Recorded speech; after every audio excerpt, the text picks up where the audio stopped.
Hi, I'm Sarah with the University of Oregon Speech, Language, and Hearing Clinic, and today I'm going to talk to you about some vocal warm-ups to get your voice feeling limber and ready to be used and for speech or singing, I don't know.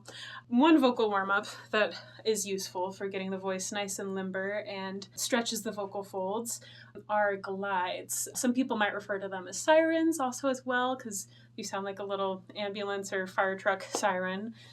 This can be done on a lip buzz or lip trill. It can also be done in a variety of different ways, but I'm going to demo it with a lip buzz. So this is going to look and sound a little bit like...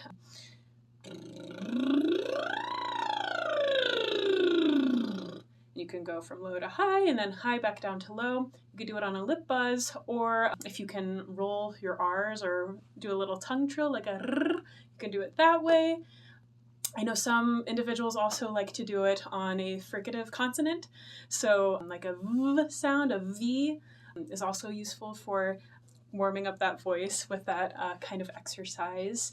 And the stretching of the vocal folds comes into play simply by going up and down with the pitch. When we raise our pitch, the vocal folds stretch a little bit longer and tight, so think about a guitar string that is playing a higher pitch, it's a little bit more tensed, versus a lower pitch, they're a little bit more short and kind of floppy and thick feeling.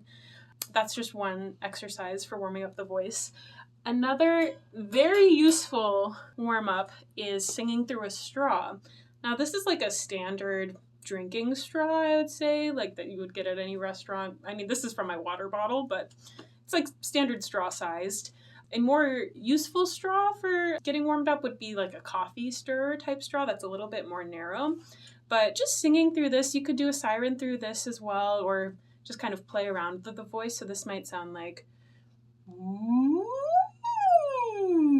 See, I had a little voice break going up there. I've been using my voice a lot today. You could also play around a little bit with little hills and valleys, like... And this is just, still stretching the vocal folds, getting everything nice and limber. Level up to singing with the straw is actually putting it in water. And what this will do is you're going to have some biofeedback, which is basically a fancy way to say you see the bubbles moving in the water, and then it tells you that you are using your voice. You're going to create bubbles in the water, just like a kid blowing into milk with a straw. And when you turn your voice on while you do this, you're actually going to feel resistance from the water. And you're going to actually have to engage your diaphragmatic breathing muscles a little bit more when you do this. So I'm going to demonstrate. It's definitely a lot trickier than just singing into the straw.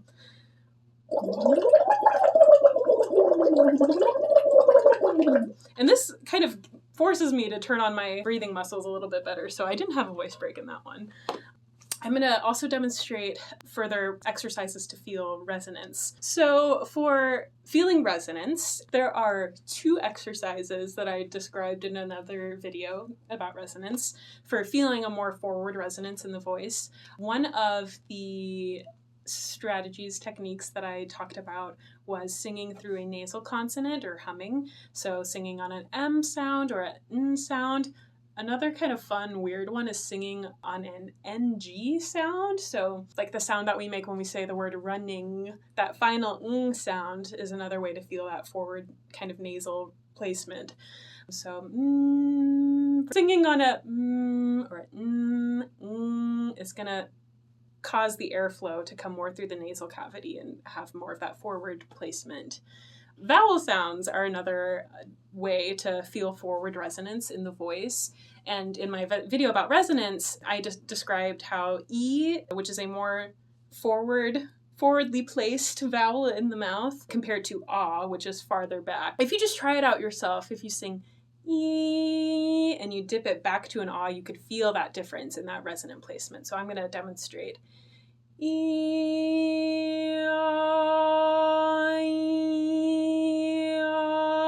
You can hear how the E is a little bit more buzzy at the front. If you put your fingers on your cheekbones as well, you can feel the shift in resonance based on the vibrations shifting away.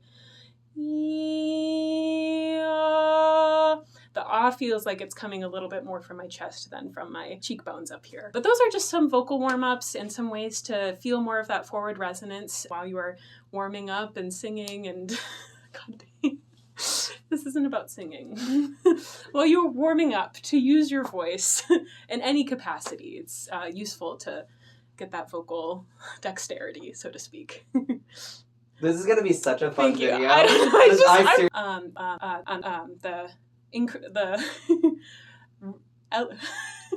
This is what I mean about my words. Jeez. I'm gonna take Get a it second. right. Yeah, I know. Okay. I'm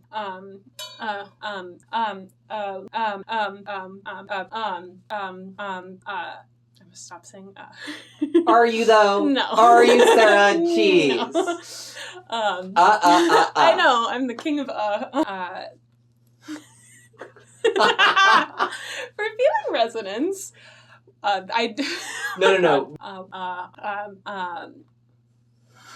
There's something else. Vowel sounds. That's gonna be such a good Yeah, fact right thank there. you, right? I'm here all night.